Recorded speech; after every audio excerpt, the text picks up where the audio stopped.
Praise the Lord. मसीह यीशु के नाम में आज के शब्बात दिन में आप सबों का स्वागत करती हूँ।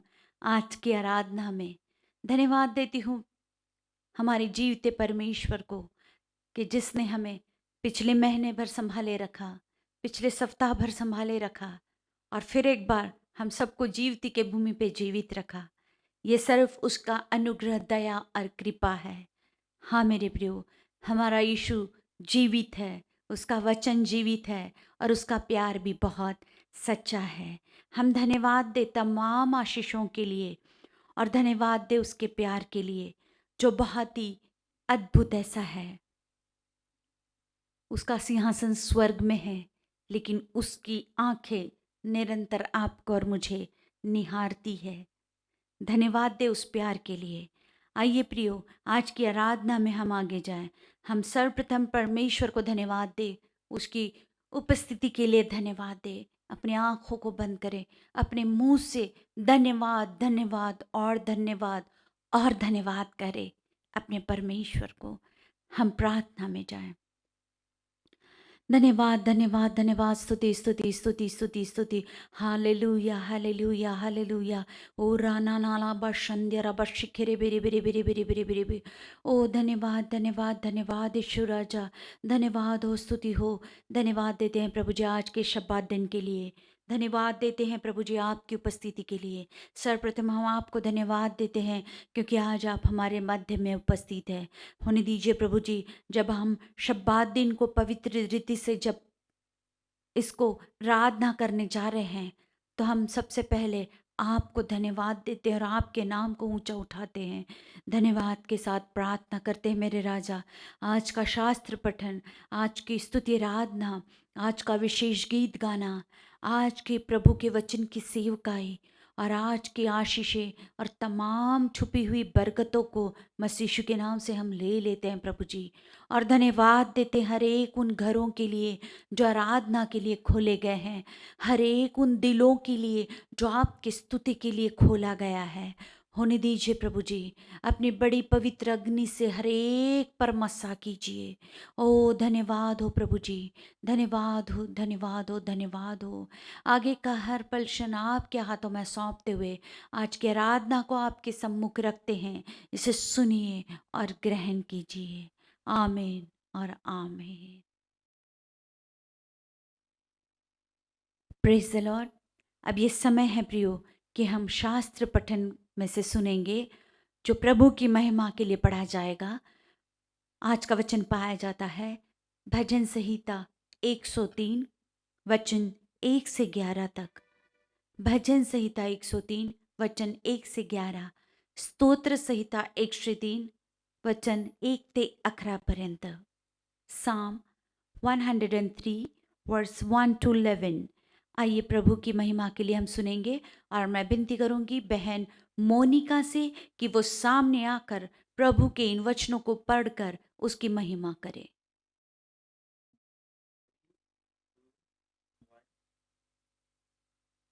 Praise Lord. मी दपाच्या स्तुतीसाठी आपणापुढे स्तोत्रसहिता 103 याची 1 ते 11 ही वचने वाचते।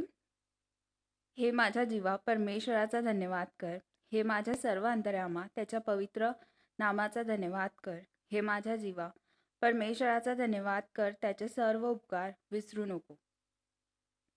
तो तुझ्या सर्व दुष्कर्माची क्षमा करीतो, तो तुझे सर्व रोग बरे करीतो, तो तुझा जीव विनाशगर्तेतून उद्धारितो, तो तुला दया व करुणा ह्याचा मुकुट घालितो, तो तुझे आयुष्य उत्तम पदार्थांनी तृप्त करीतो, म्हणून तुझे तारुण्य गरुडासारखे नवे होते। जाचलेल्या सर्वांकरिता परमेश्वर नीतीची व न्यायाची कृत्य करीतो, त्याने आपले मार्ग मोशेला आणि आपली कृत्ये इस्रायलाच्या वंशजांना विदित केली। परमेश्वर दयाळू व कृपाळू आहे, तो मंदक्रोध व दयामय आहे, तो सर्वदाच दोष देत राहणार नाही, तो आपला क्रोध सर्व काळ राहू देणार नाही। आमच्या पातकांच्या मानाने त्याने आम्हाला शासन केले नाही, त्याने आपल्या दुष्कृत्याच्या मानाने आम्हाला प्रतिफळ दिले नाही। कारण जसे पृथ्वीवर आकाश उंच आहे, तशी त्याची दया त्याचे भय देणाऱ्यांवर विपुल आहे। वाचलेल्या स्तोत्राद्वारे परमेश्वर आम्हा प्रत्येकांना आशिषित करो. Praise Lord. Thank you Monica. सचमुच प्रियो, प्रभु का वचन ये रोज और रोज हमें नई ताकत और बल देता है। कितना साफ ये वचन है, कितना सच्चा ये वचन है। हे मेरे मन, यहोवा को धन्य कहे, जो कुछ मुझ में है उसके पवित्र नाम को धन्य कहे। आइए प्रियो, हम अपने मनों को उस प्रभु के सम्मुख रखें फिर एक बार नए से, और उसे धन्यवाद दे, क्योंकि धन्यवाद के सिवा दूसरा और कोई भी ऐसी बात नहीं है कि हम उस प्रभु को नहीं दे सकते। निरंतर निरंतर निरंतर उसे हम धन्यवाद दे तो भी कम है। हाँ मेरे प्रियो, हम सब अपने हाथों को उठाए, ऊंचे स्वर से गीत गाए, उसकी महिमा गाए, क्योंकि वचन में लिखा है उसके किसी उपकार को ना भूलना। आज उस प्रभु ने आप पर, मुझ पर ये उपकार किया है कि आप और मैं, हम सब जीवते की भूमि पे जीवित हैं। इससे बड़ा उपकार क्या हो सकता है? और ये जो उपकार आप पर, मुझ पर हुआ है, ये सिर्फ प्रभु का प्रेम और दया दर्शाता है। आइए हम अपने दिलों को तैयार करें, अपने संपूर्ण मन से उस प्रभु की आराधना में जाए। और इस वक्त मैं विनती करूंगी, हमारे बीच में भाई शालोम है, वो सामने आकर स्तुति आराधना में हमारी अगुवाई करेंगे। Praise the Lord. सलाम, शालोम, जय मसीह की. प्रभू येशू ख्रिस्ताच्या गोड प्रिय मधुर नावात मी तुम्हा सगळ्यांचं स्वागत करतो. जे लोक फेसबुकवर, यूट्यूबवर पाहत आहे त्या सगळ्यांचं मी स्वागत करतो. खूपच आनंदाचा असा हा क्षण आहे, आनंदाचा असा हा अवसर आहे आमच्या जीवनामध्ये की प्रभू येशूने आम्हाला हा दिवस दाखवला आहे. आजचा हा रविवार आमच्या जीवनात त्यांनी जोडला आहे. Praise the Lord. या प्रियांनो, आपण जिथे कुठे आहे आपल्या स्थानावर उभं राहूया आणि एकजूट होऊन, जरी आपण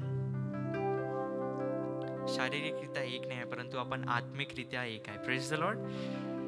आपण आपल्या स्थानावर उभं राहूया, आपण स्तुती भक्तीचे गीत गाऊया आणि त्या जिवंत परमेश्वराचं नाव उंच उचलूया.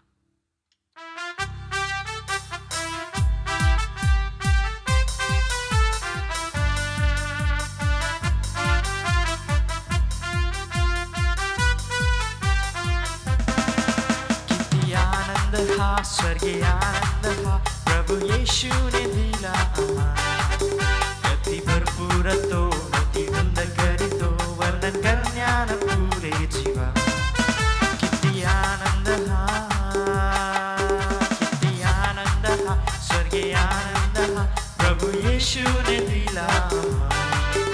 अति भरपूर तो अति धुंद करीतो, वर्णन करण्यान पुरे जीवा. प्राण प्रिया पाहिना जेव्हा तुझ्या सुमुखा. प्राण प्रिया पाहिना जेव्हा तुझ्या सुमुखा. मन मन तळमळते आतुर मी दर्शना. किती आनंद हा स्वर्गीय आनंद हा प्रभु येशूने दिला आम्हाला. भरपूर तो अति धुंद करीतो, वर्णन करण्यान पुरे जीवा. किती आनंद हा प्रीतीने स्वीकारिले अयोग्य या पामरा. प्रीतीने स्वीकारिले अयोग्य या पामरा. पापाच्या दरीतुनी वर काढिले मला. आनंद हा स्वर्गीय आनंद हा प्रभु येशूने दिला आम्हाला. अति भरपूर तो अति धुंद करीतो, वर्णन करण्यान पुरे जीवा. आनंद हा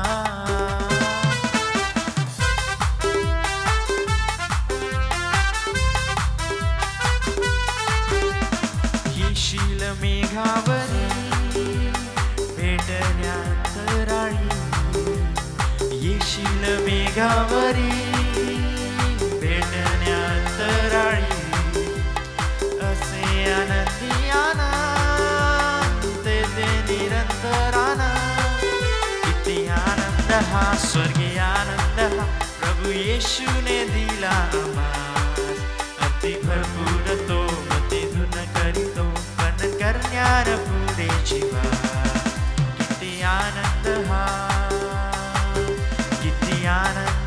स्वर्गीय आनंद हा प्रभू येशूने दिला आम्हास. अति भरपूर तो मते धुन करीतो पण करण्यार पुरे जीवा. किती आनंद हा. Praise the Lord. खरंच फार आनंद आहे. फार आज आपल्यामध्ये जोश आहे. आपण स्वस्थ आहो, आपण निरोगी आहो आणि आपल्याला देवाने सुखरूप ठेवलाय. Praise the Lord. बाइबल में प्रभु का वचन ऐसा कहता है, हे मेरे मन यहोवा को धन्य कहो, जो कुछ भी मुझ में है उसको धन्य कहो. Praise the Lord. या आपण नेक्स्ट सॉन्ग गाऊया. हम गाएंगे, हे मेरे मन यहोवा को धन्य धन्य कहो. Praise the Lord. क्योंकि सचमुच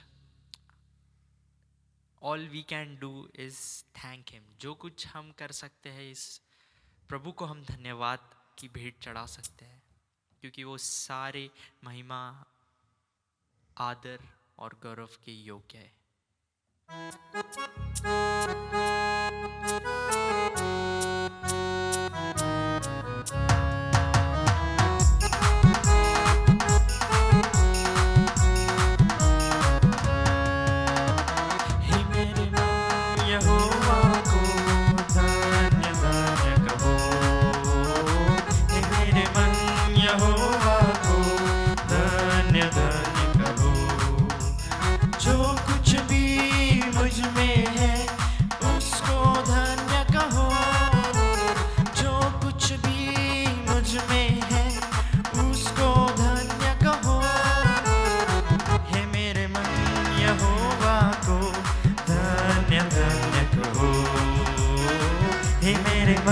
यहोवा को धन्य धन्य कहो.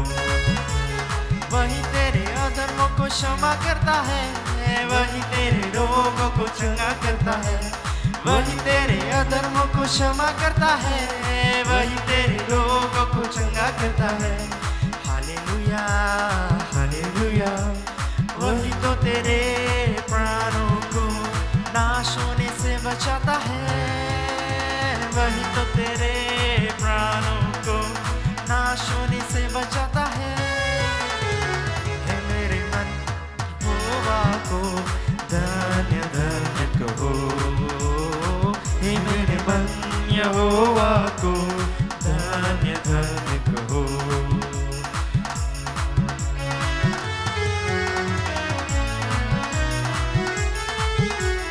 सत्यानाश के गड्ढों से मुझे निकाला, दलदल की कीच से मुझे उबारा. सत्यानाश के गड्ढों से मुझे निकाला, दलदल की कीच से मुझे उबारा. Hallelujah hallelujah. मेरे पैरों को दृढ़ किया है, चट्टान पर खड़ा किया है. मेरे पैरों को दृढ़ किया है, चट्टान पर खड़ा किया है. हे मेरे मन यहोवा को धन्य धन्य कहो. हे मेरे मन यहोवा को धन्य धन्य कहो.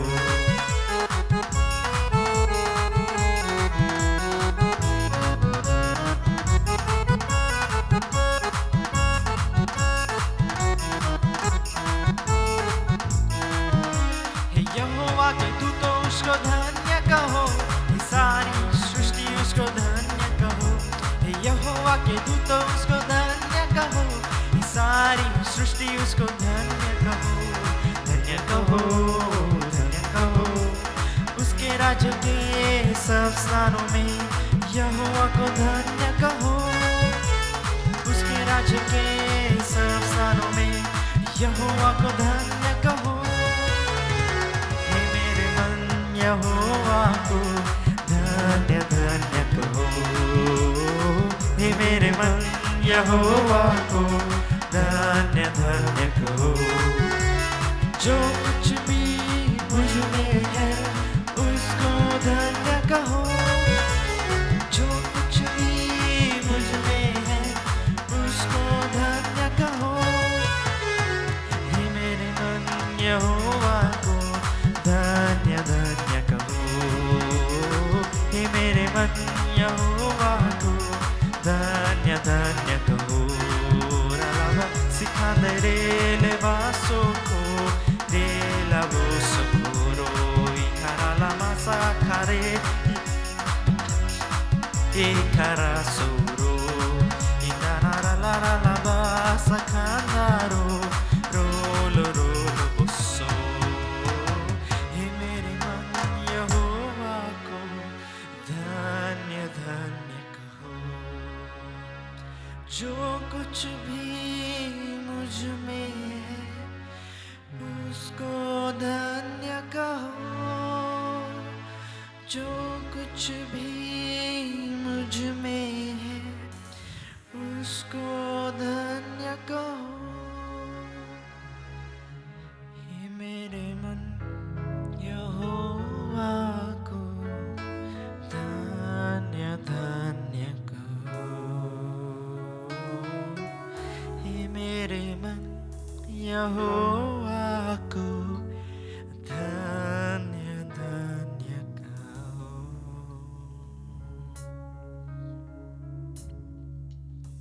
Hallelujah hallelujah hallelujah hallelujah. सचमुच प्रभु जी हम आपको धन्य धन्य कहते हैं प्रभु जी। हम टूटे दिलों के साथ अपने आपको लेके आते हैं प्रभु जी आपके पास। हमारे हृदय को आप स्पर्श कीजिए। हम आपकी स्तुति करते हैं प्रभु जी, आपकी महिमा करते हैं। सारे बंधनों से हमें आप छुटकारा दीजिए प्रभु जी।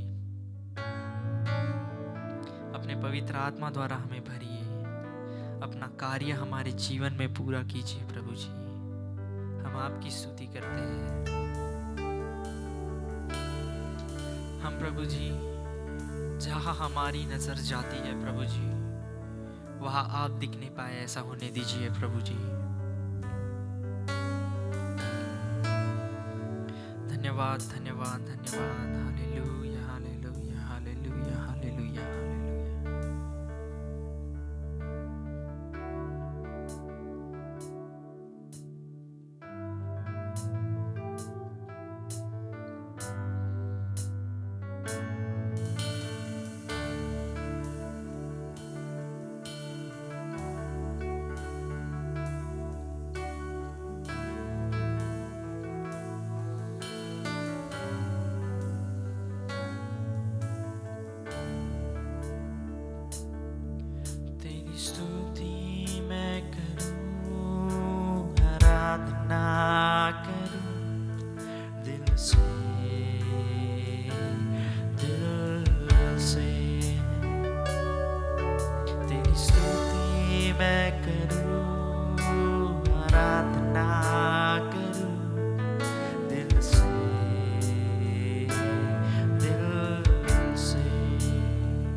जहाँ मेरी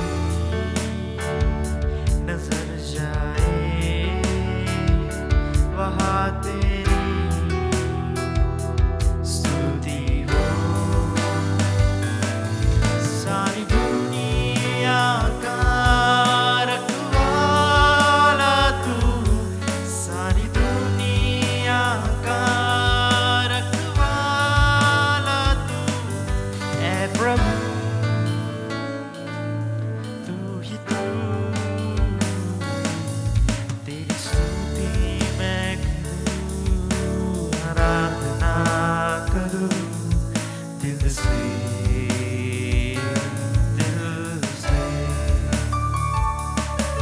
तेरी स्तुति मैं करूं, आराधना करूं दिल से, दिल से। खुशी और गम में साथ हो तेरा, प्रारंभ और अंत में नाम हो तेरा। खुशी और गम में साथ हो तेरा, प्रारंभ और अंत में नाम हो तेरा। मेरे जीवन का सहारा तू, मेरे जीवन का सहारा तू ऐ प्रभु, तू ही तू। तेरी स्तुति मैं करूं, आराधना करूं दिल से, दिल से। तेरी स्तुति मैं करूं, आराधना करूं दिल से, दिल से। Ikarala socorro, quiere se maro, licaro se quede nada. Indara se quero, releva se que del se, del se.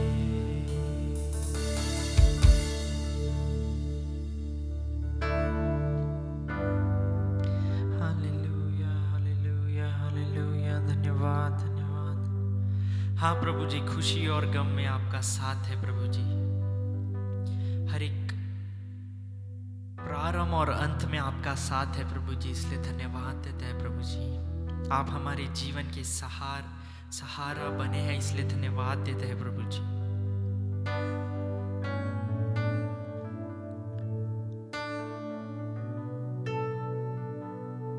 धन्यवाद, धन्यवाद, धन्यवाद देते हैं प्रभु जी।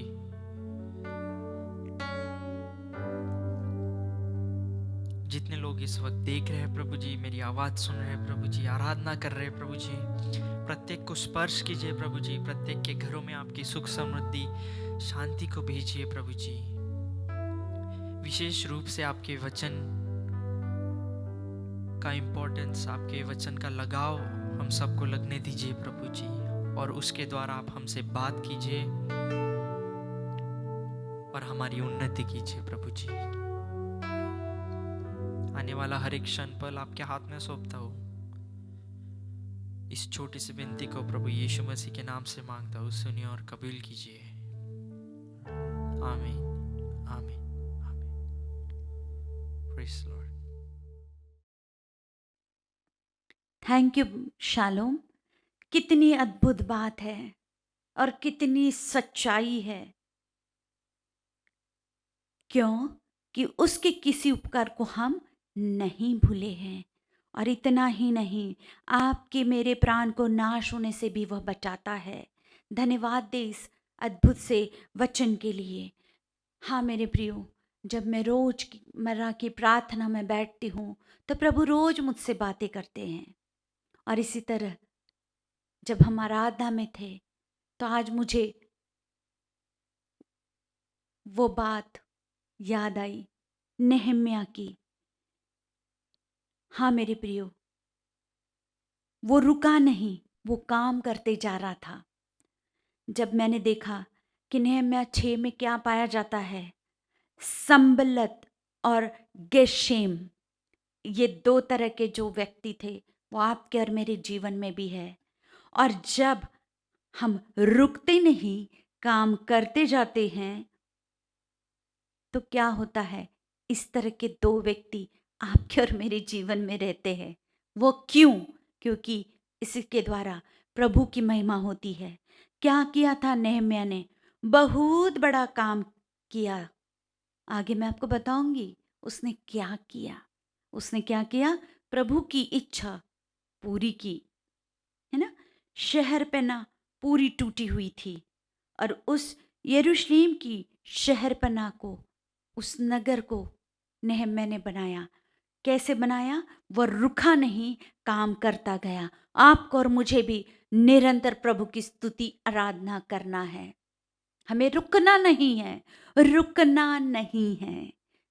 तो आइए प्रियो, एक और मौका आपके और मेरे लिए है।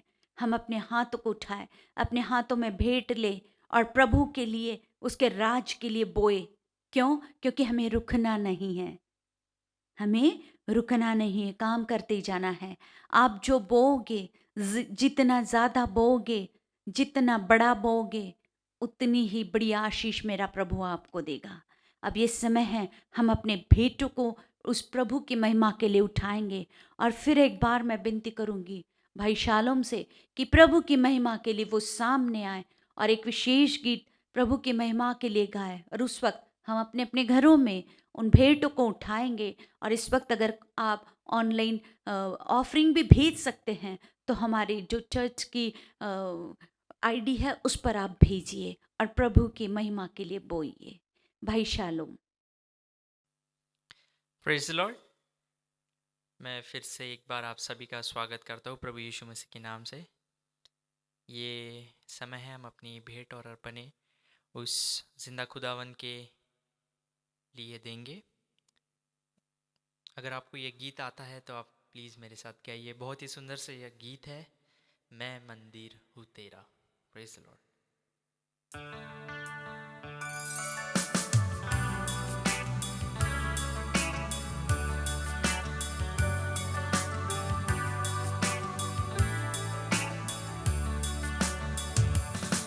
मेरी सांसों में तेरी सांस है, मेरे रूह में पाक रूह, मेरी आँख में तेरी आँख है, मेरे हाथ में तेरा हाथ। तू चले मैं चलूं, तू रुके मैं रुकूं, तू कहे जो वही मैं कहूँ। तू छुए मैं छूं, जो कहे वो करूँ, रूह मन जिस्म सब सौंप दूँ। मैं मंदिर हूँ तेरा, जिंदा घर हूँ तेरा,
आजाद हूँ पाक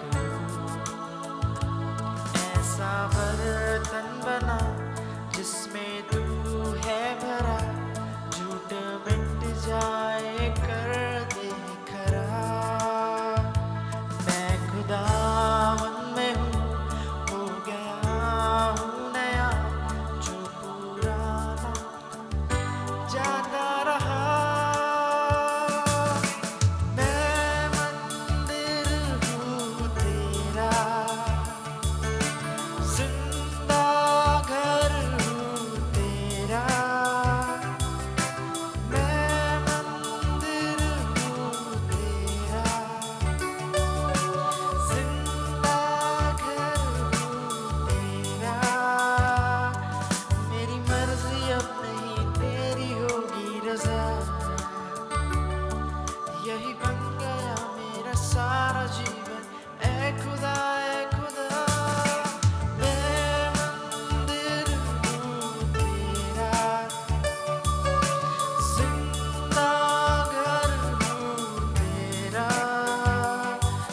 मेरी मर्जी अब नहीं तेरी होगी रजा, यही बन गया मेरा सारा जीवन। ऐ खुदा ऐ खुदा।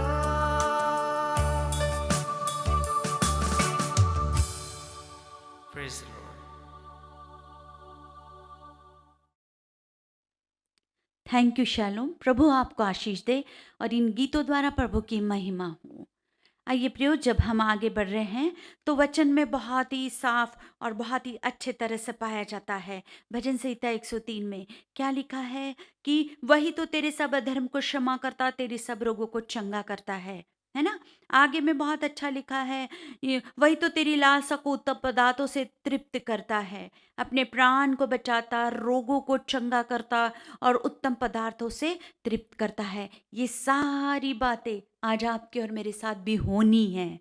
तो आइए प्रियो, ये समय है अनाउंसमेंट का।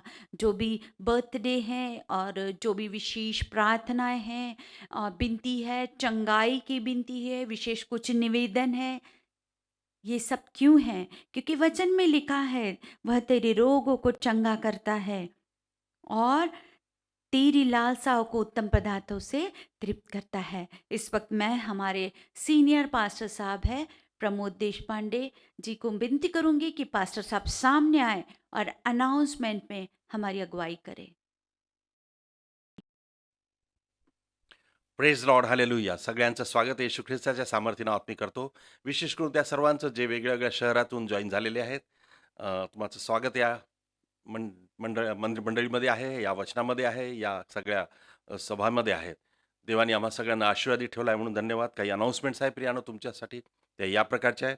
आपण सगळेजण प्रार्थना करीत राहू सगळ्या गोष्टींसाठी, आपल्या चर्चच्या यूथसाठी विशेष करून, जे शिकत आहेत, ज्यांना काही जॉब्स आहे, तरुण मुलींच्या लग्नांसाठी आपण प्रार्थना करू. त्याचप्रमाणे आपल्या चर्चच्या मेंबर्स आणि त्यांच्या फॅमिलीसाठी प्रार्थना करू की परमेश्वराने सगळ्यांना सुरक्षित ठेवावं, आशीर्वादित ठेवावं, निरोगी ठेवावं. आपल्या सगळ्यांना माहिती आहे जगामध्ये कोरोना आहे आणि डेल्टा व्हायरस आहे, पुष्कळशा व्याधी आहे, व्हायरसेस आहे. पण देवाने आम्हा सगळ्यांना सुरक्षित ठेवलं आहे म्हणून त्याची स्तुती असो. पण आपण प्रार्थना करीत राहून आणि सगळ्यांना येशूच्या पवित्र शुद्ध रक्ताने कव्हर करून देवाचं दैवी आरोग्य सगळ्यांसाठी मागू. त्याचप्रमाणे प्रार्थना करू आपण सिस्टर माली अक्का, निक्की, रिकी, जॉर्ज त्यांच्या संपूर्ण कुटुंबासाठी प्रार्थना करू की देवाने त्यांच्यावर कृपा ठेवावी, संरक्षण ठेवावं आणि जी सेवा त्यांना आपल्या सगळ्यांना मिळून समोर न्यायची आहे, जी आपले बिशप डॉक्टर सतीश रायबोडे साहेबांनी आपल्याला दिलेली आहे, ती सेवा आपण सगळेजण मिळून समोर नेऊ. प्रार्थना करूया आपण आपल्या चर्चच्या सगळ्या पाळक लोकांसाठी, त्यांच्या फॅमिलीसाठी की देवाने सगळ्यांना सुरक्षित ठेवावं, शैतानाच्या प्रत्येक हल्ल्यापासून वाचवून ठेवावं आणि देवाची सेवा समोर जावी. आपण प्रार्थना करूया आपल्या देशासाठी, आपल्या राज्याच्या मंत्र्यांसाठी. आपण प्रार्थना करूया इस्रायल आणि यरुशलेमेच्या शांतीसाठी प्रार्थना करू, कारण की परमेश्वराचं वचन सांगतं इस्रायलाच्या शांतीसाठी प्रार्थना करा, यरुशलेमेच्या शांतीसाठी प्रार्थना करा. त्याचप्रमाणे जी आपली यूथची मीटिंग असते बुधवारी, झूम मीटिंग, ती विशेष करून आपल्या यूथला मी एनकरेज करू इच्छितो की सगळ्यांनी अटेंड करावी आणि आशीर्वादित व्हावं आणि परमेश्वराच्या वचनावर चालावं, देवाच्या इच्छेप्रमाणे चालावं, जेणेकरून देवाचं आशीर्वाद प्रत्येकाला मिळतील. परमेश्वराचं वचन आहे, हे तरुणा, तू आपल्या तरुणपणाच्या दिवसात आपल्या उत्पन्नकर्त्याला स्मरण कर, म्हणजे आपल्याला देवाला स्मरण कर आणि त्याच्या मार्गावर चाल. म्हणजे परमेश्वर आम्हाला आशीर्वादित करेल आणि आमचं जीवन सुखाचं आशीर्वादाचं करेल. या प्रकारच्या प्रार्थना आपण करीत राहू. मी विनंती करतो की प्रार्थना या गोष्टींसाठी विशेष करू की देवाने या जगातून कोरोना व्हायरस नष्ट करावा. त्याचप्रमाणे आजपासून जो अ, आठवडा सुरू झाला आहे, यामध्ये जे काही वाढदिवस आहे त्या लोकांसाठी पण आपण प्रार्थना करू, ज्यांचे डिटेल्स आपल्याला आपल्या स्क्रीनवर पाहायला मिळतील. देव तुम्हा सगळ्यांना आशीर्वादित करो.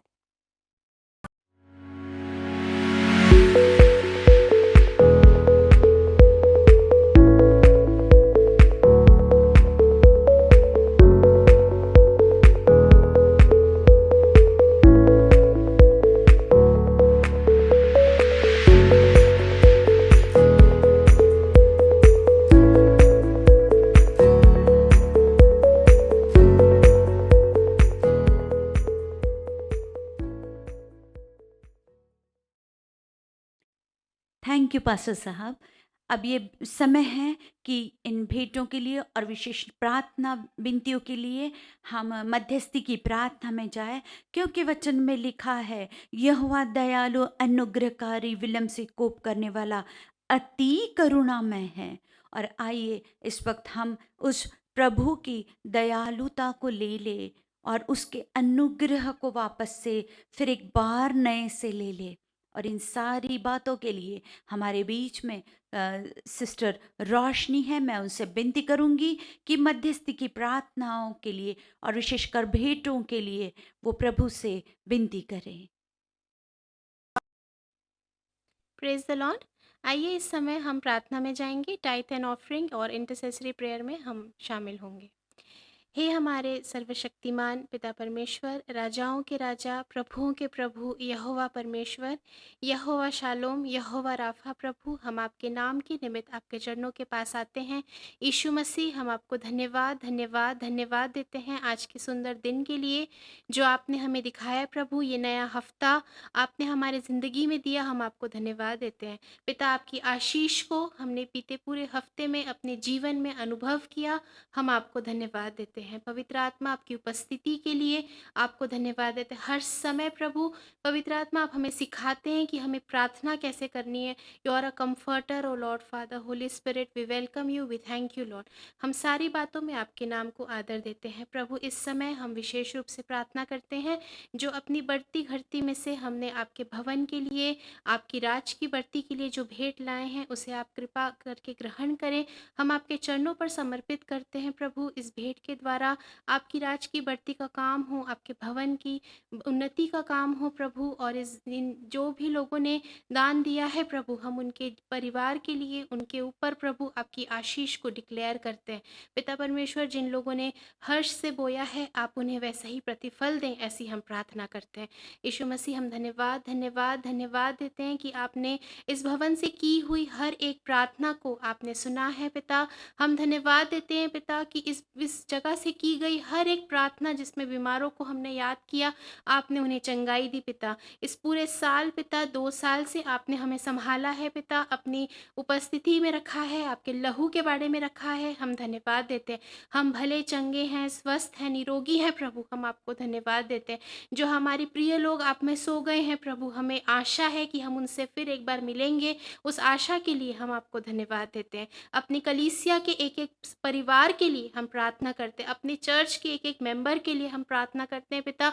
आपकी आशीष को उनके जीवन में, उनके परिवारों में डिक्लेयर करते हैं। यीशु मसीह, आपके वचन के अनुसार हम कल्याण को डिक्लेयर करते हैं पिता। इनके आने जाने को आप सुरक्षित बनाइए पिता। हर एक फाइनेंशियल क्राइसिस को दूर कीजिए पिता। हर किसी को बेहतर स्वास्थ्य दीजिए पिता। हम अपने उद्देश्य को समझ सके, अपने पड़ोसियों के लिए, अपने लोगों के लिए प्रार्थना करने वाले बने पिता। हम ऐसा प्रार्थना करते हैं। दयालु पिता, हम धन्यवाद देते हैं कि इस पूरे हफ्ते में जिन लोगों का बर्थडे है पिता, हम उनके लिए प्रार्थना करते हैं, आप उन्हें आशीष दीजिए। जिनकी वेडिंग एनिवर्सरीज है, हम उनके लिए प्रार्थना करते हैं पिता, आप उन्हें आशीष दीजिए। अब तक आपने संभाला, आगे भी आप हम सबको संभालिए। हम प्रार्थना करते हैं हमारे चर्च के पास्टर्स के लिए पिता, सारे पास्टर्स के लिए हम प्रार्थना करते हैं, आप आशीष दीजिए। अपने कलीसिया के बच्चों के लिए प्रार्थना करते हैं पिता, बचपन ही से पिता इनका हृदय आपके वचन की ओर लगे, ऐसी हम प्रार्थना करते हैं। अपनी कलीसिया के जवानों के लिए प्रार्थना करते हैं पिता, हमें पूरा विश्वास है पिता कि आपके पास इनके लिए उत्तम से उत्तम योजनाएं हैं। वो उत्तम से उत्तम योजनाएं को प्रभु आप इनके जीवन में डिक्लेयर कीजिए, प्रकाशित कीजिए पिता, रिवील कीजिए, ऐसी हम प्रार्थना करते हैं। अपने यूथ फेलोशिप में आने वाले हर एक बच्चे के लिए प्रार्थना करते हैं पिता, बुद्धि और ज्ञान से भरिए पिता, हर प्रकार से आप इन्हें आशीष दीजिए और अपने राज की बढ़ती के लिए बहुत तायत से उपयोग में लाइए। आपके वचन के अनुसार पिता हमारे बच्चे दर्शन देखने वाले बने, भविष्यवाणी करने वाले बने। इन अंत के दिनों में पिता अपनी आत्मा को हमारी कलीसिया पे आप उंडेलिए, ऐसी हम प्रार्थना करते हैं। हम प्रार्थना करते हैं पास्टर निकी के लिए, आंटी माली के लिए और उनके परिवार के हर एक सदस्य के लिए, IFC चर्च के लिए पिता हम प्रार्थना करते हैं, आप इन्हें आशीष दीजिए, इनकी प्रार्थनाओं को आप सुनिए पिता, हर प्रकार से आप इन्हें संभालिए पिता, हर प्रकार से अच्छा स्वास्थ्य दीजिए और बहुत आयत से जैसे आज तक ही हमारे लिए आशीष का कारण है, आने वाले दिनों में भी ऐसे ही हमारे लिए आशीष का कारण बने। हम अपने शहर के लिए आपको धन्यवाद धन्यवाद धन्यवाद देते हैं पिता, आपने इस कोरोना को हमारे शहर से हटा दिया प्रभु, हम धन्यवाद देते हैं। आपके लहू के बाड़े के लिए हम धन्यवाद देते हैं पिता, आपके लहू के बाड़े पे विश्वास करके पिता, आपके लहू के बाड़े की पावर, आपके लहू के बाड़े की सामर्थ के द्वारा आपने आज तक हम सबको संभाला, हम आपको धन्यवाद देते हैं। आपके दूत निरंतर हमें पहरा देते हैं पिता, हम धन्यवाद देते हैं। हम प्रार्थना करते हैं आपके लहू को अपने घरों में, अपने जीवनों में, अपने शरीरों में छिड़क देते हैं पिता, हर एक कमज़ोरी हमारे शरीर से जाती रहे, हमारे घरों में आपकी उपस्थिति आए पिता, ऐसे होने दीजिए। आपकी उपस्थिति को हम होस्ट करने वाले बने, ऐसा होने दीजिए। पवित्र आत्मा अपने दान और वरदान से हमें भरे, भविष्यवाणी करना, अन्य अन्य भाषा में बोलना पिता और नाना प्रकार की बातें पिता हमारे जीवन में दिखाई दे, ऐसा होने दीजिए। आने वाला पूरा हफ्ता पिता हम अपने आप को, आने वाले हफ्ते को आपके हाथ में सौंपते हैं, आने वाले वचन को आप आशीष दीजिए पिता। पवित्र आत्मा आप लोगों के हृदय को ऐसा बनाए कि जब आपका वचन का बीज पड़े तो वो कई गुना फलवंत वृक्ष बन सके। हम सारी बातों में पिता सिर्फ और सिर्फ आपके नाम को आदर, इज्जत और महिमा देते हैं और इस प्रार्थना को यीशु मसीह के नाम से मांग लेते हैं, आमीन।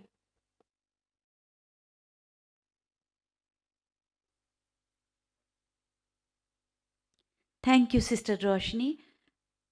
प्रभु बहुत ही महान है, प्रभु बहुत ही अद्भुत है, क्योंकि जैसे कि हमने 103 में पढ़ा, वह सर्वदा वाद विवाद करता ना रहेगा, न उसका क्रोध सदा के लिए भड़का रहेगा।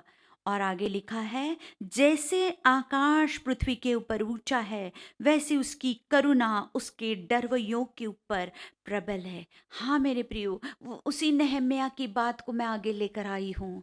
और जब हम देखते हैं, जब आप उद्देश्य में बढ़ते जाओगे तो रुकावटें आएगी। हाँ, जब उद्देश्य आपने ले लिया है कोई अच्छी काम करने का, अच्छी सेवकाई का, तो रुकावटें आएगी। क्या हुआ है? वह सर्वदा वाद विवाद करता ना रहेगा, न उसका क्रोध सदा के लिए भड़का रहेगा। आगे भी लिखा है, आकाश पृथ्वी के ऊपर ऊंचा है। वैसे ही जब आपका उद्देश्य आपने रखा है, एक सेवा करना है, एक काम करना है, हमें दी गई जिम्मेदारियों को पूरा करना है, तो इन उद्देश्यों में आगे बढ़ते समय रुकावटें आएगी। और जब इसका उत्तर क्या होगा?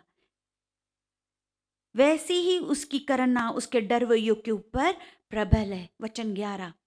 और जब निश्चित हमने उद्देश्य किया है और हम आगे बढ़ रहे हैं नहम्याह की तरह, तो निश्चित सफलता आपके मेरे कदमों में है। हाँ मेरे प्रियो, उसकी करुणा उसके डरवैयों के ऊपर प्रबल है। कितनी भी मुश्किलें क्यों न आए, किसी भी तरह का इंसान, किसी भी तरह का व्यक्ति आपके साथ धोखा क्यों ना करे, परिस्थिति आपके साथ धोखा क्यों ना करे, लेकिन मत घबराइए। मेरा जीवित प्रभु वो है जो उसकी करुणा आपके ऊपर, मेरे ऊपर, उसके डरवैयों के ऊपर प्रबल है।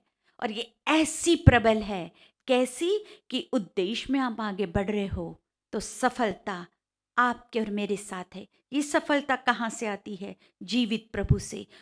हाँ मेरे प्रियो, अपने मनों को तैयार कर लीजिए, अपने विचारों को पूरी रीति से तैयार कर दीजिए कि आज प्रभु आपसे क्या बात कर रहा है। ये बहुत ही अद्भुत ऐसा समय है। मैं विनती करूंगी, हमारे बीच में पास्टर क्रिस्टोफर जॉन हैं, वो सामने आकर प्रभु के वचनों की सेवकाई करे। और आज मैं आपको बताती हूँ और इस वक्त घोषणा करती हूँ कि जो वचन पास्टर साहब के द्वारा आएगा वो आपके मेरे सवाल का जवाब होगा। और आपका और मेरे सवाल का जवाब है यीशु। हर सवाल का जवाब है यीशु। और ये वो यीशु वो है जिसका वचन जीवित है और यीशु जीवित है। मैं विनती करूंगी पास्टर साहब से कि सामने आकर वचनों की सेवकाई करें। और जब पास्टर साहब सामने आ रहे हैं तो हम तालियों के साथ उस वचन के लिए और पास्टर साहब के लिए धन्यवाद दें। हम तालियां बजाएं पास्टर साहब के लिए और वचनों के लिए। Praise the Lord. आइए आज के वचन की ओर हम लोग बढ़ेंगे, जो कि आज हम लोग मत्ती रचित सुसमाचार, मत्ती उसका 17वां अध्याय और पहले पद से मैं आपके लिए पढ़ता हूँ। मत्ती 17।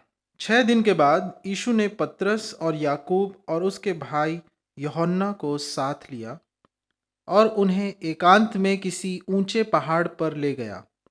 वहाँ उनके सामने उसका रूपांतर हुआ और उसका मुंह सूर्य के समान चमका और उसका वस्त्र ज्योति के समान उजला हो गया।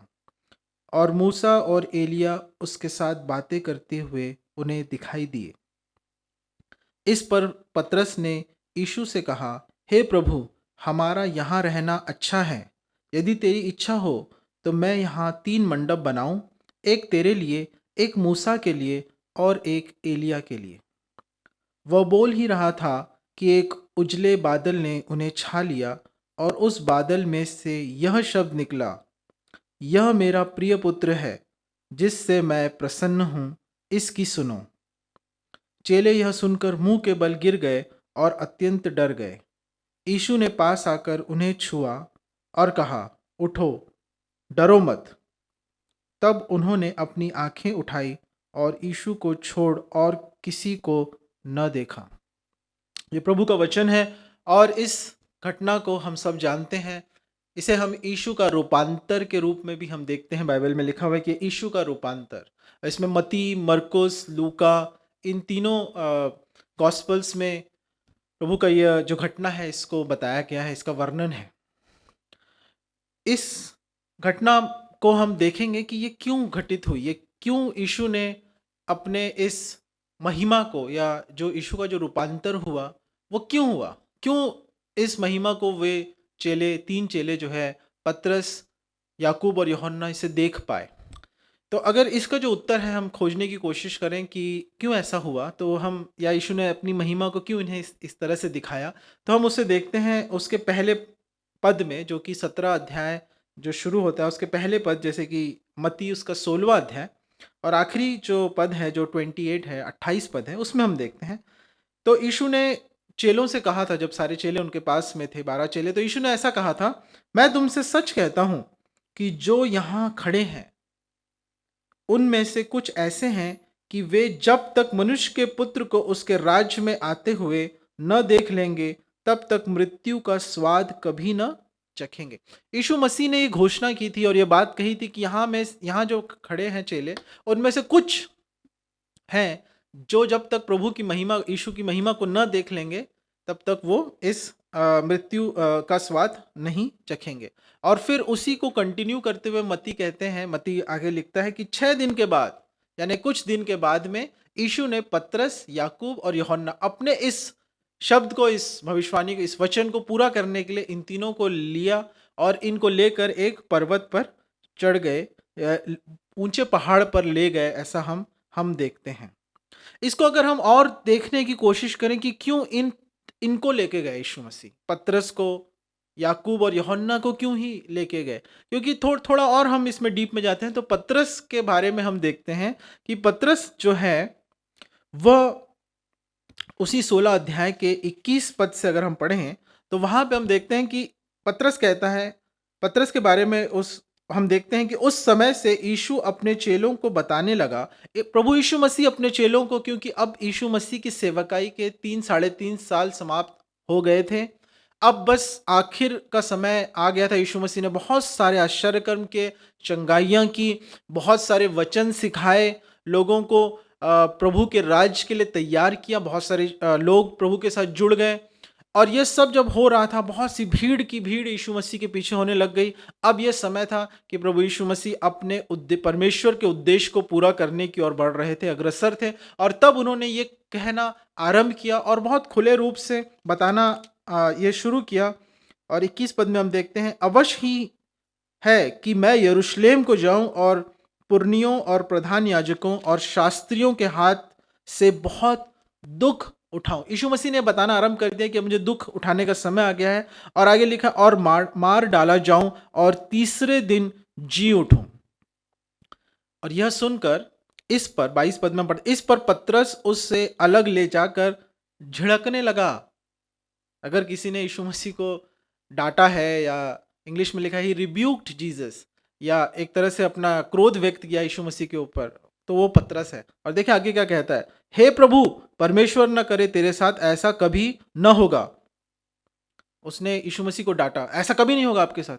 पता है क्यों? क्योंकि जो यहूदी लोग थे, और वे हमेशा मानते थे कि जब मसीहा आएगा वो राजा के रूप में आएगा, और लोग उसे राजा के रूप में ही देखते थे मसीहा को। और यहाँ पर यीशु मसीह कह रहे हैं कि मुझे यरूशलेम में पकड़कर मुझ पर सताव होगा, दुख उठाया जाएगा और मार डाला जाएगा।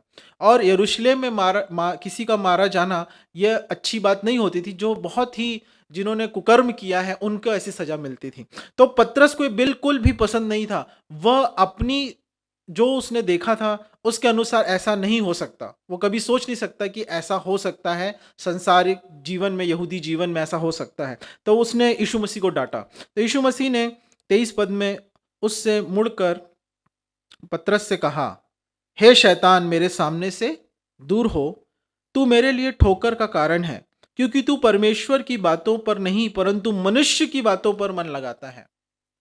वहां पे यीशु मसीह ने दो चीजों को क्लियर किया। एक, कि परमेश्वर की योजना, परमेश्वर का उद्देश्य, परमेश्वर की बातें, और जो पतरस जो यहाँ पे लेकर आ रहा था, जो यीशु मसीह कह रहे थे, ये सब वो थी। और पतरस जो लेकर आ रहा था वो संसार की और मनुष्यों की बातों को वो पर मन लगाकर इस बात को रखा। इसलिए यीशु मसीह ने उसे डांटा और इस बात को कहा।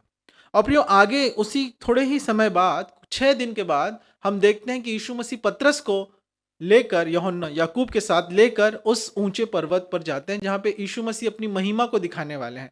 इसका मतलब ये होता है कि प्रभु यीशु मसीह ने उसके साथ डील किया, उसे उसी जगह पर छोड़ा नहीं, बल्कि उसे अपने साथ लेकर गए।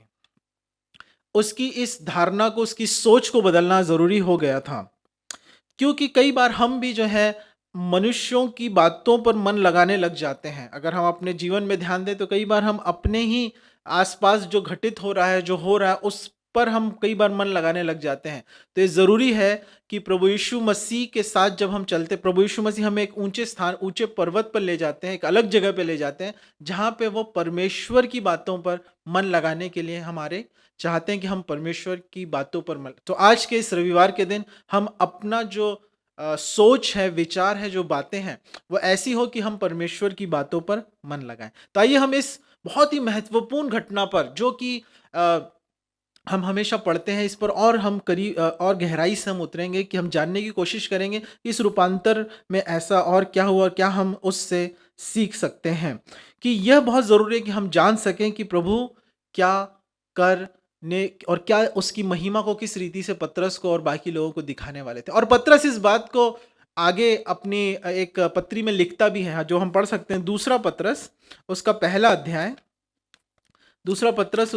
अध्याय और 16 पद में पतरस इस बात को कहता है। वो कहता है कि क्योंकि जब हमने तुम्हें अपने प्रभु यीशु मसीह की सामर्थ का और आगमन का समाचार दिया था, तो वह चतुराई से गढ़ी हुई कहानियां का अनुकरण नहीं था, वरन हमने आप ही उसके प्रताप को देखा था।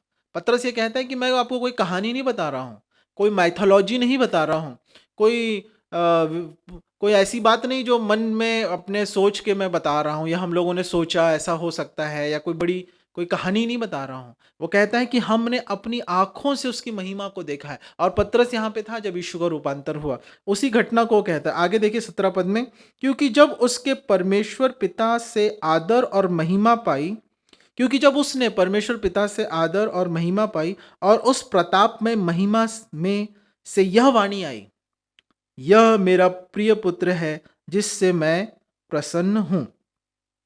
तब हम उसके साथ पवित्र पहाड़ पर थे और स्वर्ग से यह वाणी आते सुनी। वो इस बात को पूरे फैक्ट को रखता है और विटनेस करता है हमें और आपको, हमारे सामने वो कह रहा है कि ये वचन अपने इस लेटर के द्वारा कि मैंने देखा अपनी आंखों से इस वचन को और मैंने पिता की आवाज़ को सुना है। और प्रियो देखिए कितना ट्रांसफॉर्मेशन होगा। एक जगह जहाँ पे वो यीशु मसीह को झिड़का रहा था, कह रहा था ऐसा नहीं होना चाहिए, नहीं आप नहीं ये कर नहीं, आप मसीहा के साथ ऐसा नहीं हो सकता, और प्रभु ऐसा मत कहो।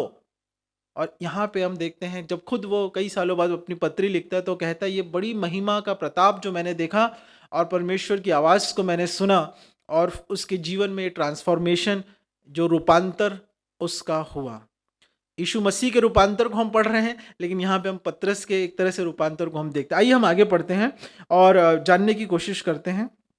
सबसे पहले हम देखते हैं यीशु का रूपांतर हुआ, और यह जो सवाल जो पतरस ने खड़ा किया था, है ना, कि प्रभु ऐसा नहीं होना चाहिए, ये उसने कहा था कि ऐसा नहीं होना चाहिए। और यीशु मसीह ने कहा कि तुम्हें परमेश्वर की बातों पर मन लगाना है, मनुष्य की बातों पर नहीं। कई बार हम अपने ही सवालों को प्रभु के पास लेके जाते हैं। हम चाहते हैं कि हमारी प्रार्थनाएं प्रभु ऐसी है, आप मेरे लिए यह काम कर दीजिए और ऐसे कर दीजिए, और इस प्रार्थना को हम प्रभु के सामने ले जाते हैं।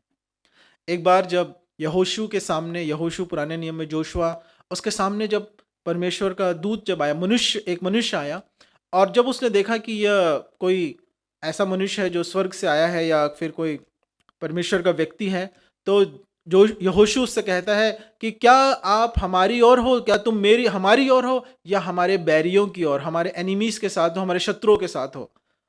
तो आप उसके बारे में पढ़ सकते हैं यहोशू उसका 5वां अध्याय और 13, 14 और 15 पद में। तो वह जो व्यक्ति है वो कहता है कि मैं परमेश्वर की सेना का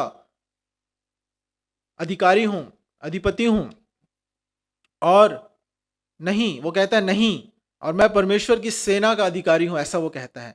प्रियो, वो कह रहा है कि यहोशू जो तुम सवाल पूछ रहे हो वो गलत है, तुम्हारा सवाल ही गलत है। तुम्हें यह नहीं कहना है कि क्या तुम हमारी ओर हो या हमारी शत्रुओं की ओर हो, ये सवाल ही गलत है। सवाल ये नहीं होना चाहिए। सवाल ये होना चाहिए, प्रभु आप अपनी आज्ञा को, आप अपने वचन को, आप अपनी इच्छा को मुझ पर बताइए ताकि मैं कर सकूं। और यही बात यहोशू फिर आगे समझ पाया, और पतरस के जीवन में भी हम उस ट्रांसफॉर्मेशन को देख रहे हैं, उस बदलाव को, रूपांतर, और हम अपने जीवन में भी इस रीति से हम इस बात को हम देख सकते हैं। आगे हम पढ़ते हैं कि we have to prevail over our thoughts to align to God's purposes. Prevail over our thoughts, जैसे कि पतरस के जो विचार थे उस पर उसको प्रबल होना था। कई बार जब हम डॉक्टर्स के पास लोग जाते हैं, डॉक्टर बोलते हैं कि अच्छा ठीक है, अभी आपको जो है यह ट्रीटमेंट चालू करनी होगी, और कई बार डॉक्टर्स को क्या होता है कि कन्विंस करना पड़ता है पेशेंट को, उनको बोलना पड़ता है कि नहीं तुम्हें ना ये अब आपको ऐसा ऐसा करना होगा, अब आपको ये ट्रीटमेंट ऐसे। तो कई बार पेशेंट जो होता है वो मानते नहीं है, वो बोलते नहीं नहीं मैं ये नहीं कर सकता, मैं ये नहीं कर सकती, लेकिन डॉक्टर उसको कन्विंस करते हैं, उनकी जो सोच विचार है उस पर प्रबल करने के लिए कहते हैं, या उनके जो रिश्तेदार उनको कहते हैं कि आप उनको समझाइए। मैं उनको समझाता हूँ। कई बार टीचर्स जो हैं वो बच्चों को पढ़ाते वक्त बताते हैं कि आप जो जिस तरह से आंसर लिख रहे हो इसको ऐसे नहीं ऐसे लिखो, इसमें बदलाव लाओ, कन्विंस करना पड़ता है। और कई बार पास्टर्स को भी ऐसे करना पड़ता है, मैनेजर को, बॉस को जॉब में ऐसा करना पड़ता है कि आप जो काम कर रहे हो इसको इस रीति से करो, जो आप सोच रहे हो वैसे नहीं, इस रीति से करो। कई बार जो फाइनेंशियल एडवाइज़र होते हैं वो कहते हैं कि भाई अभी आप जो है अभी और अपना पहले तो लोन ख़त्म करिए, उसके बाद आप कुछ नई चीज़ खरीदो, क्योंकि अभी आप जो परिस्थिति है आपकी आर्थिक वो इस लायक नहीं है कि आप ये कर सकते हो। और ये अच्छी बात होती है जब हम उनकी बातों को सुनते हैं, ताकि ये क्या हो रहा है, ये प्रक्रिया है, प्रोसेस है, जिसमें हम अपने विचारों के ऊपर प्रबल होते हैं। जो संसारिक है, जो यीशु मसीह ने कहा कि पतरस तुम मनुष्य की बातों पर मन लगा रहे हो, तुम्हें परमेश्वर की बातों पर मन लगाना है। तो इस पर हमें प्रबल होना है और इस रीति से प्रबल होना। अगर आपके पास में एक कॉपी है, पेपर है और पेन है, तो आप इस बात को लिखिए जो मैं आपसे कहता हूं, ठीक है? आप लिखिए, मेरे विचार मेरे पांव के लिए दीपक और मेरे मार्ग के लिए उजियाला है। क्या ये सही है? बिल्कुल नहीं, है ना? क्योंकि भजन संहिता 119 और 105 में क्या लिखा है? मेरे विचार नहीं, उसको कट करिए मेरे विचार को और उसके ऊपर लिखिए तेरा वचन। तेरा वचन मेरे पांव के लिए दीपक और मेरे मार्ग के लिए उजियाला है। लेकिन आज की इस रविवार को आप सोचिए कि क्या मैं अपने जीवन को अपने अनुसार करने के, मेरे विचार के अनुसार चल रहा हूं, या मैं प्रभु के वचन के अनुसार, उसको वो पर्सपेक्टिव से या उस लेंस से मैं अपने जीवन को जी रहा हूं। यह महत्वपूर्ण बात है। आइए हम आगे चलते हैं। अब हमारे जो वचन है, हम देखते हैं कि यीशु मसीह ने पतरस को लिया इस ट्रांसफॉर्मेशन के लिए। हालांकि वो ट्रांसफॉर्मेशन यीशु मसीह का हो रहा था, लेकिन असलियत तो पतरस और चेलों का हो रहा था, है ना? और उनको लिया और वो लेके गए उस पर्वत के ऊपर। तो वहां पे हम देखते हैं 17वें अध्याय में, 6 दिन के बाद यीशु ने पतरस और याकूब और उसके भाई यूहन्ना को साथ लिया और उन्हें एकांत में किसी ऊंचे पहाड़ पर ले गया। ये जो ऊंचा पहाड़ है, ये कौन सा पहाड़ है? अगर इसके बारे में हम स्टडी करें तो पता लगता है, बहुत सारे लोग कहते हैं, ये मानना है कि ये जो पहाड़ है ये माउंट हरमोन है। माउंट हरमोन का पर्वत है ये। और ये जो पर्वत है ये बहुत ऊंचे स्थान पर है। ये गलील के भी ऊपर जो है, एकदम इजराइल बॉर्डर, सीरिया बॉर्डर में है, और वहां पर ये पर्वत है। बहुत, ये 9000 फीट सी लेवल के ऊपर ये पर्वत की ऊंचाई है। और उस पर्वत पर यीशु मसीह उसको वहां पर जाते हैं। और ये जो पर्वत है ये पूरा स्नो कवर्ड पर्वत है, यहाँ पे बर्फ गिरती है ना? वाइट, दूर से देखें तो सफेद दिखता है ये पर्वत। और इसका जो पानी है, जो पिघल कर जो है, वह उस बर्फ जो पिघल कर जो पानी है, ये यरदन नदी तक जाता है। और फिर ये पानी बहते बहते जो नीचे यरूशलेम, सियोन तक भी जाता है, वहां तक जाता है, जो नीचे, जो करीब माउंट हरमोन जो है, वहां से यरूशलेम की जो दूरी है वो करीब 400 किलोमीटर की दूरी है। लेकिन ये पानी के वहाँ का जो पानी जो पिघलते हुए यहाँ तक जाता है, इसको हम देखते हैं। और इसके बारे में बाइबल में भी वर्णन है। अगर आप देखें, मेरे साथ निकालिए भजन संहिता, उसका 133वां अध्याय, भजन संहिता 133। और ये काफी हम इस वचन को कई बार हम पढ़ते हैं, है ना? वहां पे लिखा हुआ है, देखो यह क्या ही भली और मनोहर बात है कि भाई लोग आपस में मिले रहें। यह तो उस उत्तम तेल के समान है जो हारून के सिर पर डाला गया था और उसकी दाढ़ी पर बहकर उसके वस्त्र की छोर तक पहुंच गया। यह हेर्मोन की उस ओस के समान है जो सियोन के पहाड़ों पर गिरती है। उस ओस जो हेर्मोन में है, लेकिन जब वो गिरते गिरते कहाँ तक पहुंचती है? यरूशलेम, 400 किलोमीटर दूर तक, पूरे इजराइल को वो कवर करती है। तो प्रियो, यह है परमेश्वर की आशीष, यह है परमेश्वर की महिमा, जो उसकी जो प्रेम है, जो बहती है यूनिटी में, जब हम उसके साथ जुड़ जाते हैं। तो भले ही कोई हरमोन में है, लेकिन यरूशलेम में भी रहेगा, क्योंकि हम जुड़े हुए हैं। आज हम एक साथ नहीं, हम एक आमने सामने नहीं बैठे हैं, लेकिन इस माध्यम से भी हम इस माध्यम से भी, ऑनलाइन से भी हम लोग एक दूसरे जुड़ सकते हैं, क्योंकि यह हम एक साथ मिले हुए हैं प्रभु की सेवा उपस्थिति में, हमें, है ना? Praise the Lord. और वहां पे लिखा है कि यहोवा ने तो वहीं सदा के जीवन की आशीष ठहराई है। ब्लेसिंग्स वहां पर है जब कई लोग मिलते नहीं है, जुड़ते नहीं है, दूर रहते हैं। लेकिन प्रियो, हमें जुड़े रहना है, हमें संगति में रहना है। यीशु मसीह ने भी कहा, प्रार्थना उनकी आखिरी प्रार्थना उनकी यही थी, हे प्रभु, हे पिता, जैसे मैं और आप एक हैं, वैसे ही ये सब एक हों। यही प्रार्थना थी। तो हमें एक बने रहना है। और यीशु मसीह ने इन्हें लेकर हरमोन पर्वत के और ऊंचे पर गए। हम देखते हैं, क्योंकि जो प्रकाशन है वो ऊंचे पर मिलता है। Praise the Lord. ऊंचे पर मिलता है। जब हम नीचे की बातों से, मनुष्य की बातों से, जैसे यीशु मसीह ने पतरस से कहा कि तुम वहां मन लग, वहां नहीं, हमें परमेश्वर की बातों पर मन, तो हमें ऊंचे पर चढ़ना होगा। जब वो ऊंचे पर गए, उतने कई, शायद हो सकता है 1 दिन लगा हो, 2 दिन लगा हो ऊपर पहुंचने पर, तो वो जब वहाँ पर गए तो वहाँ पे हम क्या देखते हैं, वहाँ पर दूसरे पद में हम देखते हैं वहाँ उनके सामने उसका रूपांतर हो गया, ही वॉज ट्रांसफॉर्म्ड, उसका रूपांतर हो गया। और वहाँ पर दो व्यक्ति उनको दिखते हैं, जब वो सो गए थे, पतरस, याकूब, यूहन्ना, जब वो उठे तो उन्होंने देखा कि यीशु मसीह है जिनका रूपांतर हो गया है। और उनका रूपांतर कैसा हो गया है कि उसका मुंह सूर्य के समान चमका और उसके वस्त्र ज्योति के समान उजियाला हो गए। ही वॉज रेडिएटिंग लाइट, बहुत रोशनी उनके अंदर से आ रही थी। और ये ऐसा नहीं था कि कोई फोकस लाइट उनके ऊपर गिर रही थी आसमान से लेकिन ये अंदर से लाइट आ रही थी, यीशु मसीह के अंदर से, क्योंकि पहले उनका मुंह, उनका शरीर जो है वो उजियाला हो गया और उसके बाद उसके वस्त्र उजियाले हो गए और फिर वो चमकने लगा, है ना। तो जब इन्होंने देखा कि it's was inside out, not outside in, और जब इन्होंने देखा तो वो अचंभित हो गए और उन्होंने देखा कि मूसा और एलिया वहां पर है। तो हम सोचेंगे कि मूसा और एलिया ही क्यों वहां पर थे, क्यों नहीं दाऊद, अब्राहम या नूआ या और कोई व्यक्ति या और कोई भविष्यवक्ता क्यों नहीं थे। ये दोनों इसलिए थे क्योंकि यहूदी लोग जो है वो व्यवस्था को बहुत ज्यादा मानते थे। और व्यवस्था को ये भी कहते हैं कि वो मूसा की व्यवस्था में ऐसा लिखा है, मूसा की व्यवस्था में। और एलिया को जो है वो प्रॉफिट ऑफ प्रॉफिट्स कहा जाता है, नबियों का नबी कहा जाता है, क्योंकि वो भविष्यवक्ताओं को बहुत मानते थे। तो ये दो लोग जो है, मूसा representing the law and Elijah representing the prophets, ये दोनों को ये जो संबोधित करते हुए, एक प्रतिनिधित्व करते हुए उनके सामने, यीशु मसीह के सामने थे। और यह अद्भुत महिमा की बात देखकर पतरस फिर एक बार गलती करता है और वो एक बिना सोचे समझे एक बात कहता है। वो कहता है कि प्रभु यीशु, मुझे आज्ञा दीजिए, मुझे अलाउ कीजिए, तो मैं यहाँ पे 3 टेंट बनाता हूँ, है ना, और 3 तंबू बनाता हूँ, एक आपके लिए, एक मूसा के लिए और एलिया के लिए। तो वहां पे परमेश्वर का एक बादल छाया आता है और परमेश्वर पिता की आवाज वहां से निकलती है कि यह मेरा प्रिय पुत्र है, इसकी सुनो, जिससे मैं बहुत प्रसन्न हूं। और तब पतरस जो है, वो तीनों जो है दंडवत हो जाते हैं और उसके बाद वो बहुत डर जाते हैं, भय।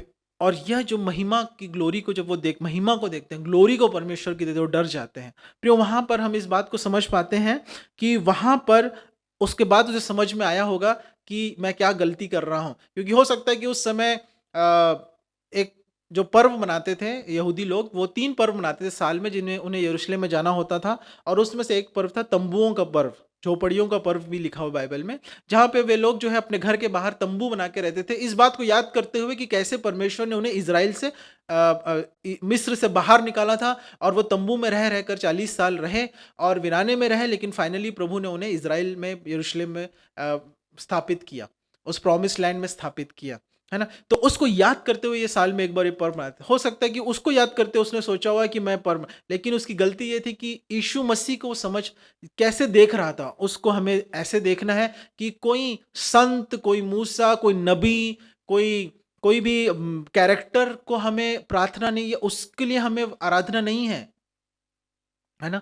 तो याद रखें, कभी भी किसी मूर्ति के लिए, किसी संत के लिए, चाहे वो बाइबल कैरेक्टर ही क्यों ना हो, उससे हमें कोई आराधना या उससे कोई प्रार्थना हमें बिल्कुल नहीं करना है। हमारी आराधना, परमेश्वर ने कहा, जैसे कहा, पिता ने कहा कि यीशु मसीह की और हमारी सारी प्रार्थना, हमारी आराधना पिता, परमेश्वर और प्रभु पवित्र आत्मा की और हमारी फोकस और डायरेक्शन होना चाहिए। Praise the Lord.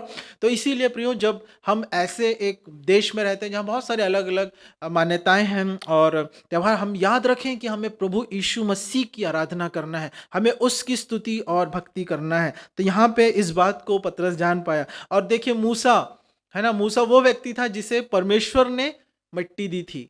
एलिया वो व्यक्ति था जिसे आग के उस चैरियट में, वो रथ में वो ऊपर उठा लिया गया। ये दोनों वहां पर क्या बात कर रहे थे? यीशु मसीह। लूका उसके 9वें अध्याय में हम पढ़ते हैं, लूका 9 और उसके 31 पद में हम देखते हैं कि वे तीनों जो है वो यीशु मसीह के अंतिम समयों और कैसे उनके यरूशलेम में मरने और उनके जो सैक्रिफाइस है, बलिदान के विषय में बात कर रहे थे। ये बात जब यहाँ पे वो बात हो रही थी, वही बात हो रही थी क्योंकि यह परमेश्वर की इच्छा थी। यह परमेश्वर की इच्छा थी। मनुष्य की इच्छा कुछ और होगी, लेकिन जो परमेश्वर की इच्छा होती है वही सिद्ध और पूरी होती है। 5वें पद में हम देखते हैं, वह बोल ही रहा था कि एक उजले बादल ने उन्हें छा लिया और उस बादल में से यह शब्द निकला, यह मेरा प्रिय पुत्र है जिससे मैं प्रसन्न हूं, इसकी सुनो। प्रियो, हम परमेश्वर की सुने, प्रभु की सुने और किसी बात पर हम ध्यान न दें। आगे हम पढ़ते हैं कि जो वहां पे हम क्या देखते हैं कि प्रभु यीशु मसीह का रूपांतर हुआ। यीशु मसीह का जो रूपांतर है, इसको ट्रांसफॉर्मेशन कहते हैं। ये वही शब्द है जो दूसरे पद में आया है कि यीशु मसीह का रूपांतर हुआ। ये वही शब्द है जिसको यूनानी शब्द है मेटामॉर्फोसिस। ये जो शब्द है मेटामॉर्फोसिस, मेटामॉर्फो, ये शब्द रोमियो उसके 12वां अध्याय और दूसरे पद में भी हम देखते हैं। रोमियो उसका 12वां अध्याय और दूसरा पद, वहां लिखा हुआ है कि इस संसार के सदृश न बनो, परंतु तुम्हारे मन के नए हो जाने से तुम्हारा चाल चलन भी बदलता जाए, रूपांतरित हो जाए। और ये वही शब्द है मेटामॉर्फोसिस जो यीशु मसीह के लिए यूज किया गया था, जिससे तुम परमेश्वर की भली और भावती और सिद्ध इच्छा अनुभव से मालूम करते रहो। प्रियो, और इनसाइड आउट हमें बदलना है, अंदर से बदलना है, बाहर से नहीं। अपने मन के नवीनीकरण के द्वारा तुम परमेश्वर के सदृश बदलते जाओ, ऐसा वचन में लिखा हुआ है। कई बार हम बाहर से बदलने की कोशिश करते हैं। जब मैं नया प्रभु में आया तो मैंने एक वाइट टी शर्ट पहना, है ना, और फिर मैंने एक लाल रिबन खरीदा। लाल रिबन था हमारे घर में, मैंने उसको कट किया और उसको मैंने अपने हाथों से जो है सिल दिया, एक ऐसा सीधा और एक ऐसा क्रॉस बनाया लाल रिबन को अपने वाइट टी शर्ट पर, और पहन के मैं घूम रहा था, लोगों को दिखाने के लिए कि मैं अब क्रिश्चियन बन गया। लेकिन प्रियो, हमें बाहरी रूप से हमें नहीं दिखाना है कुछ भी अपने किसी तरीके से, लेकिन हमें अंदर से मसीहत जो है वो अंदर से आनी चाहिए। बाहर जैसे यीशु मसीह वहां पर थे, और जैसे हमें अंदर से हमारा मेटामॉर्फोसिस या हमारा बदलना होना चाहिए। यीशु मसीह को बदलने की कोशिश पतरस कर रहा था, लेकिन प्रभु यीशु मसीह ने उसे बदल दिया। Jesus never changes, he never changes, वो कभी नहीं बदलता है, बट ही चेंजेस पीपल, वो आपको और मुझे बदल देता है। अगर इस संसार में कोई लोग हैं जो बदल सकते हैं, तो वो सिर्फ मसीही विश्वासी लोग हैं, क्योंकि चाहे उनके जीवन में कैसे भी उन्होंने जीवन शैली हो या जो भी हो, लेकिन जब वो प्रभु में आ जाते हैं तो वो पूरी रीति से, अगर उनका सही में उद्धार हुआ है तो वो बदल जाते हैं। तो आप भी इसी रीति से, मैं भी इसी रीति से हमें बदलना है, हमें पूरी रीति से बदल जाना है। जैसे दूसरा कुरिन्थियों उसका 3 अध्याय और 18 पद में हम देखते हैं। दूसरा कुरिन्थियों उसका 3 अध्याय और 18 पद,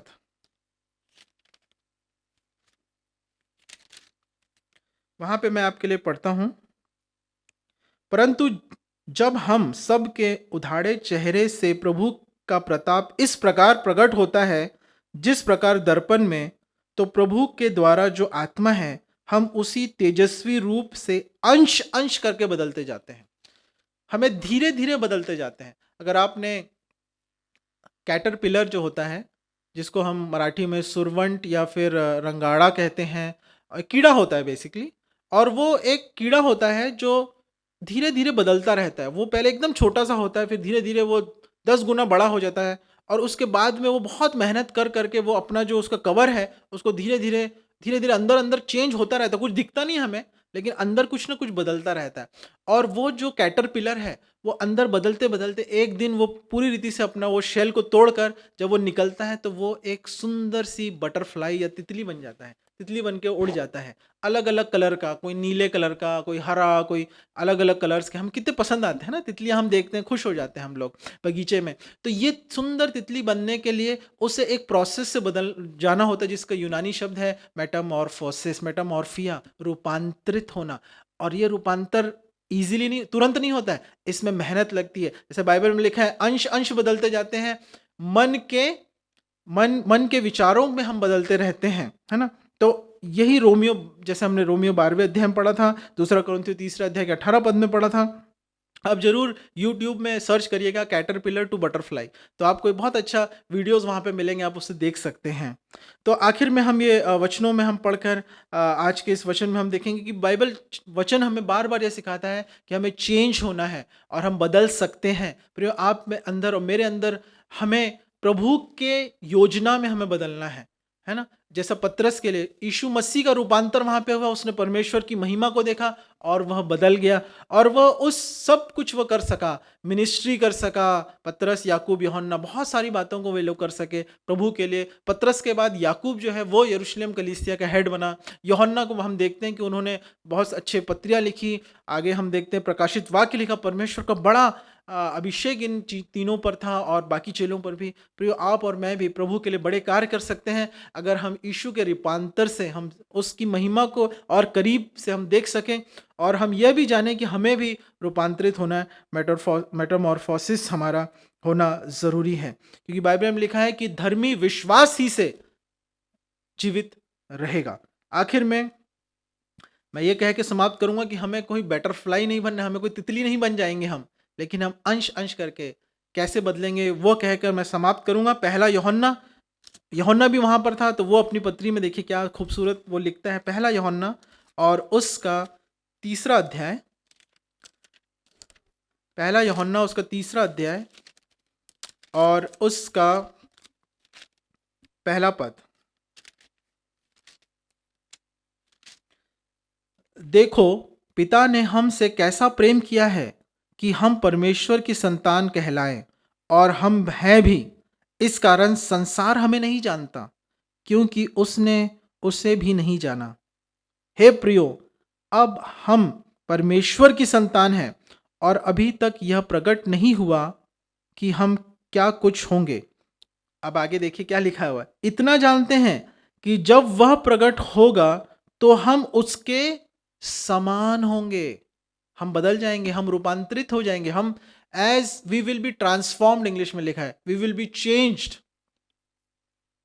क्योंकि उसको वैसा ही देखेंगे जैसा वह है। इसका मतलब यह कि जब हम प्रभु यीशु मसीह को देखेंगे, उसकी महिमा में यीशु के रूपांतरित चेहरे को, ट्रांसफॉर्म्ड महिमा को जब हम देखेंगे, जो हो चुके हैं, जब हम उसे देखेंगे तो हम भी बदल जाएंगे। यूहन्ना यह कहता है हम भी बदल जाएंगे। एक समय आने वाला है प्रियो, इसलिए आशा रखें, अपने विश्वास को न छोड़ें और इस बात की आशा रखें कि प्रभु में हम सब बदल जाएंगे एक दिन, और हमारे चेहरे बदल जाएंगे, हमारे वस्त्र बदल जाएंगे। हम वापस उसी स्टेट में चले जाएंगे जैसा आदम था पाप के पहले, और वैसे ही हम भी प्रभु में एक दिन बदल जाएंगे। प्रभु करे कि आप मसीह जीवन में बढ़ते जाएं और ये वचन आपके लिए बहुत आशीषित हो, प्रभु यीशु मसीह के नाम से, आमीन।